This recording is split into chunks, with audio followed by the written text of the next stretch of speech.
Assalamualaikum warahmatullahi wabarakatuh. Jumpa lagi dengan saya Fardila Sandi di channel Pak Guru Sandi.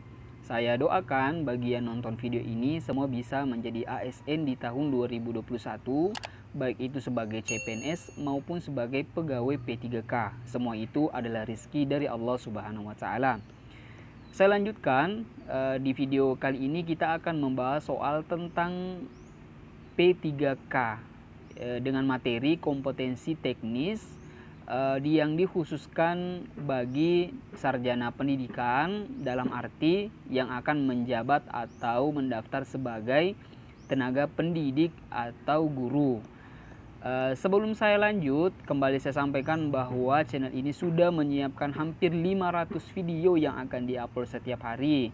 Bagi kamu yang mau meningkatkan pengetahuan dan pengalaman serta kecepatan dalam menjawab soal, silakan tekan tombol subscribe dan aktifkan loncengnya agar kamu mendapatkan pemberitahuan setiap channel ini mengupload video. Dan jangan lupa gabung di grup Telegram saya, di mana grup Telegram saya itu setiap hari membahas soal, baik soal TWK, soal TIU maupun soal TKP, bahkan soal P3K dengan metode polling. Jadi tidak ada sama sekali yang bisa melihat jawaban kamu dan kamu pun tidak bisa melihat jawaban dari teman kamu. Dan dijamin grup Telegram ini sangat bermanfaat untuk kamu untuk latihan setiap hari membahas soal. Dengan latihan setiap hari, kamu akan cepat untuk menyelesaikan setiap pertanyaan yang muncul saat tes CPNS nanti.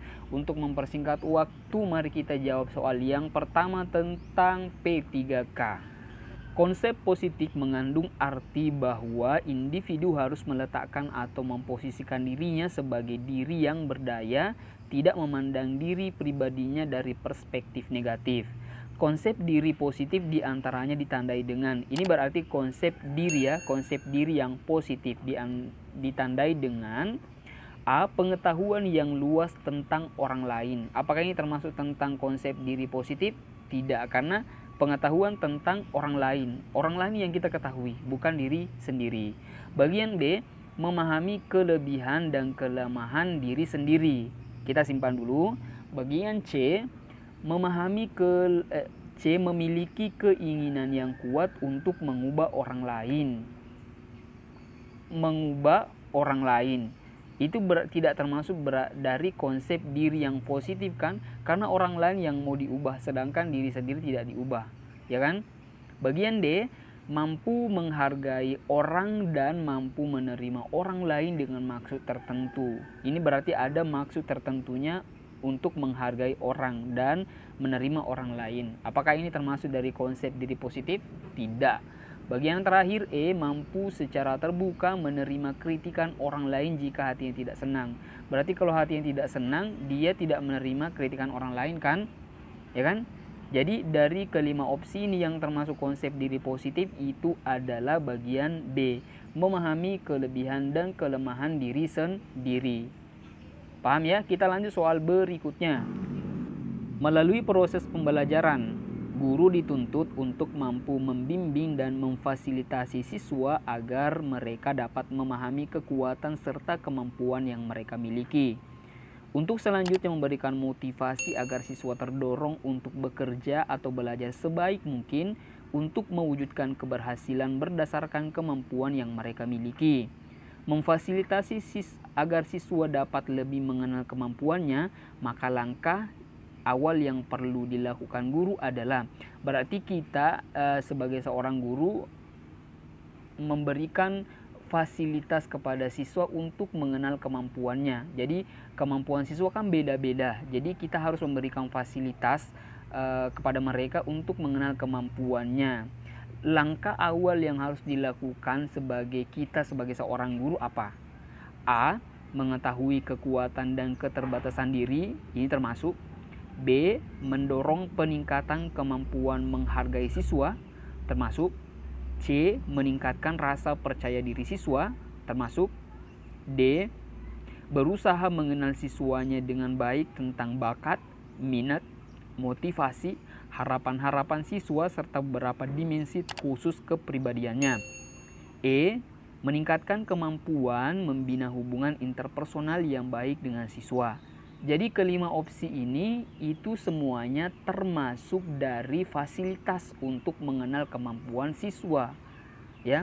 Tetapi di dalam soal ini dikatakan langkah awal apa yang harus guru lakukan untuk mengenal kemampuannya, ya. Jadi kelima opsi ini yang paling tepat itu adalah kita harus sebagai seorang guru harus mengenal baik siswa tentang bakatnya, tentang minatnya, tentang motivasinya, harapan-harapannya, serta beberapa dimensi khusus kepribadiannya. Karena setiap siswa pasti memiliki keinginan, maksud, harapan, dan kepribadian yang berbeda.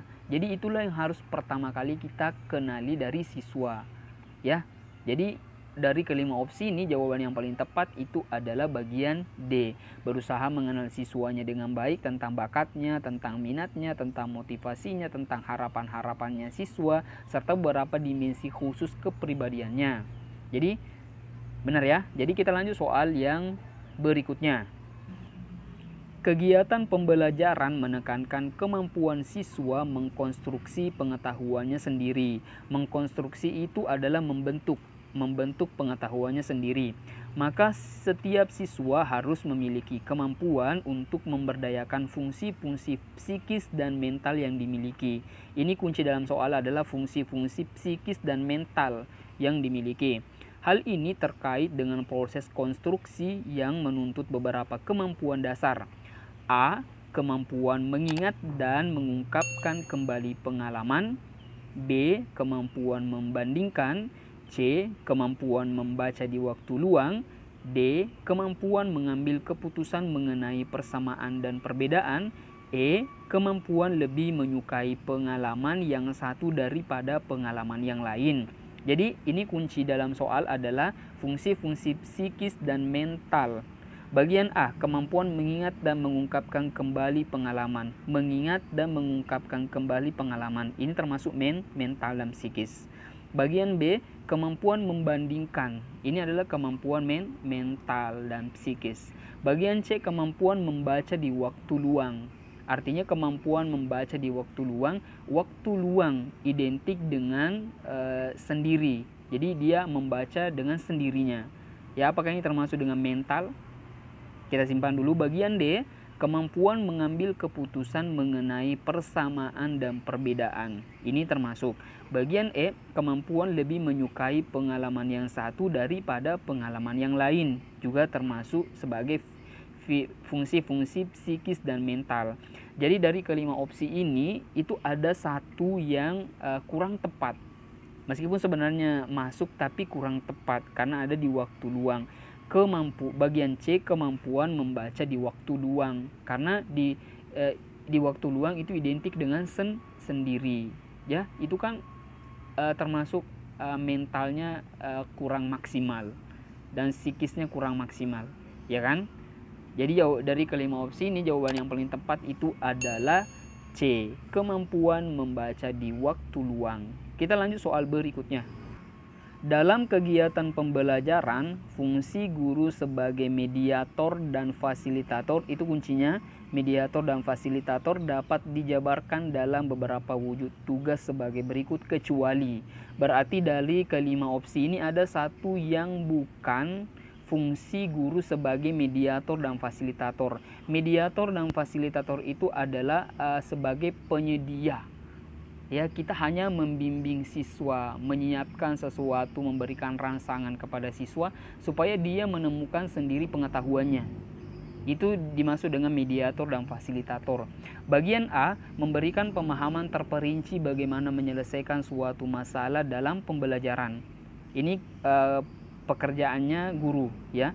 Bagian B, menyediakan pengalaman belajar yang memungkinkan murid bertanggung jawab dalam membuat rancangan, proses, dan penelitian. C, memberikan kegiatan yang merangsang keingintahuan siswa. D, membantu mereka untuk mengekspresikan gagasan-gagasannya serta ide-ide ilmiahnya. E, memonitor, mengevaluasi, dan menunjukkan apakah pemikiran-pemikiran siswa dapat didorong secara aktif. Jadi konsep dari soal ini itu adalah guru sebagai mediator dan fasilitator, yaitu menyediakan, membimbing saja, ya kan. Yang tidak termasuk itu Kalau bagian B itu menyediakan pengalaman belajar yang memungkinkan murid bertanggung jawab dalam membuat rancangan. Ini kita bimbing siswa untuk membuat rancangan, membuat prosesnya dan penelitiannya. Berarti ini termasuk sebagai guru sebagai mediator dan fasilitator. Bagian C memberikan kegiatan yang merangsang keingintahuan siswa. Kita berikan kegiatan yang dapat merangsang keingintahuan siswa. Itu kan sebagai mediator, ya, fasilitator. Bagian D membantu mereka untuk mengekspresikan gagasan-gagasannya serta ide-ide ilmiahnya. Berarti kita memberikan tempat, ya kan? Itu berarti guru sebagai mediator. Bagian E memonitor, mengevaluasi dan menunjukkan apakah pemikiran-pemikiran siswa dapat didorong secara aktif. Memonitor itu kan sebagai fasilitator dan mediator, ya kan? Sedangkan bagian A memberikan pemahaman terperinci bagaimana menyelesaikan suatu masalah dalam pembelajaran. Ini berarti dia yang langsung menjelaskan sebuah masalah. Misalnya kalau dalam fisika diberi suatu soal, guru langsung memberikan cara pengerjaannya, jawaban rumusnya bagaimana, yang diketahui dalam soal apa, dan bagaimana cara menyelesaikan dan menemukan jawaban dari pertanyaan itu. Itu yang maksud dari bagian A. Apakah itu termasuk sebagai guru sebagai mediator dan fasilitator? Saya rasa bukan, ya. Berarti dia hanya sebagai guru yang memberi teori dan langsung memberikan hasil. Nah, jadi dari kelima opsi ini yang tidak termasuk sebagai guru mediator dan fasilitator itu adalah bagian A, karena dia langsung menjelaskan bagaimana menemukan hasilnya. Paham, ya? Kita lanjut soal yang terakhir.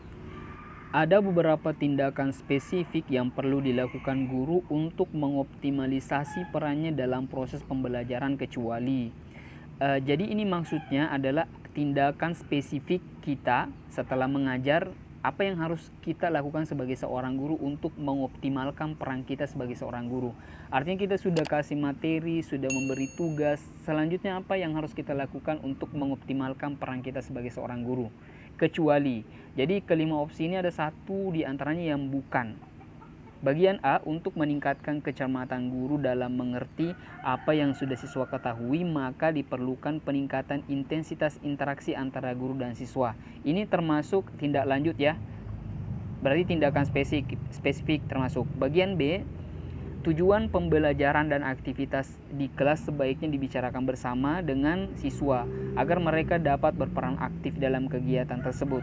Berarti ada tindak lanjut, ya kan? Berarti ini untuk mengoptimalkan perannya dalam proses pembelajaran. Jadi guru memberikan atau membicarakan hal kegiatan-kegiatan pembelajaran dengan siswa. Ini termasuk tindak lanjut. Bagian C, guru perlu berupaya secara intensif untuk mengetahui pengalaman belajar yang sesuai dengan kebutuhan siswa. Ini termasuk tindak lanjut. Bagian D, guru perlu berupaya mendorong tumbuhnya rasa percaya diri siswa bahwa mereka memiliki kemampuan untuk belajar. Berarti setelah belajar memberikan motivasi. Ini sebagai tindak lanjut supaya mereka tidak bosan dalam belajar, ya kan? Bagian D, tidak perlu bersifat fleksibel karena dapat memicu ketidakakraban dengan siswa, antara siswa dengan guru. Justru dengan bersifat fleksibel, ya, kita terbuka dengan siswa akan menceritakan semua masalahnya kepada kita tentang masalah pembelajaran. Jadi mereka tidak akan merasa takut. Justru karena tidak bersifat fleksibel atau tertutup dengan siswa akan takut untuk bercerita tentang masalahnya terkait dengan pembelajaran, ya. Jadi ini bukan merupakan tindak lanjut untuk mengoptimalkan perannya sebagai seorang guru, karena harusnya mereka bersifat fleksibel, terbuka.